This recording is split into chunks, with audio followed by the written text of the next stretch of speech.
भारी दिल्ली का नरेला इलाका क्राइम स्पॉट बनता जा रहा है।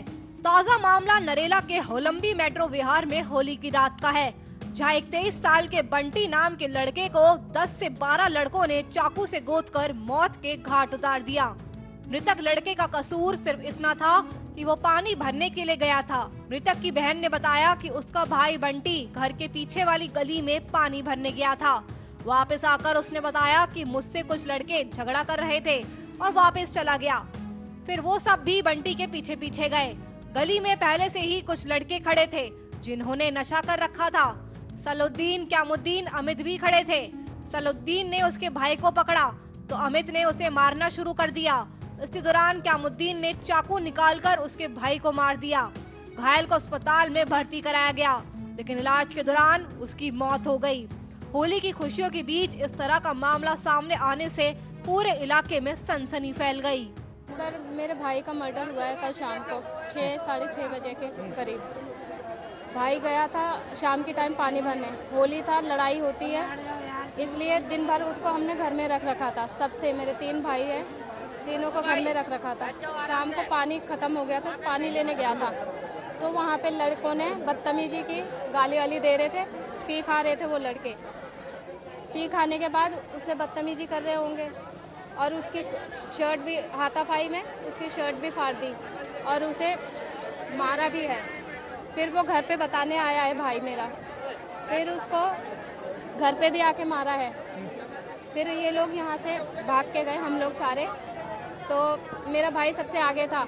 जिन लड़कों को उसने देखा कि जो थे, तो उन्होंने चाकू से भी वार किया उसको और बियर की बोतल पी रहे थे, वो बियर फोड़ के उसके यहाँ पे शोल्डर पे मारा है। कितने लोग रहे थे?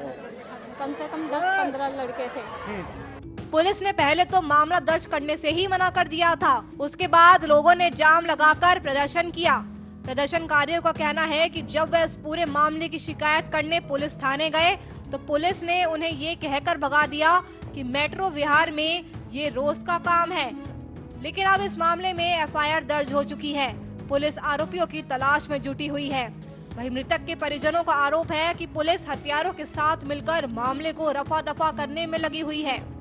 राजधानी दिल्ली में अपराधियों के हौसले बुलंद है। दिल्ली में पिछले कुछ दिनों से लगातार हिंसा की वारदातें बढ़ती ही जा रही है। रिंकू शर्मा हत्याकांड ने भी काफी सुर्खियां बटोरी थी। उसके घर पर कुछ लोगों ने हमला कर उसकी चाकू से मारकर हत्या कर दी थी। हत्या करने वाले उसके पड़ोस में रहने वाले दूसरे समुदाय के लोग थे।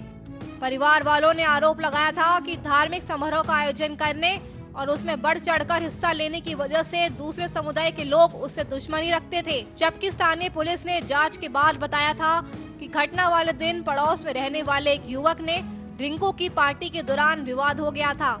राजधानी दिल्ली में पिछले साल सीए के खिलाफ विरोध प्रदर्शन के दौरान हुई हिंसा में 46 लोगों की मौत हो गई थी। इस घटना में भजनपुरा में आईबी कर्मचारी अंकित शर्मा की भी मौत हो गई थी। पुलिस को उनका शव एक नाले से मिला था। अंकित शर्मा की पोस्टमार्टम रिपोर्ट के मुताबिक उनके शरीर पर अनगिनत बार चाकू से वार किए गए थे। दिल्ली में बढ़ते हुए क्राइम ग्राफ को देखते हुए अब ये सवाल उठाना गलत नहीं होगा कि क्या पुलिस अपराधियों पर लगाम कसने में नाकाम साबित हो रही है और आखिर दिल्ली में लगातार हिंसा की घटनाएं क्यों बढ़ती जा रही है। Special desk Arya news. चलिए फिलहाल के लिए इस बुलेटिन में इतना ही। देश और दुनिया की तमाम खबरों के लिए आप देखते रहिए आर्या न्यूज।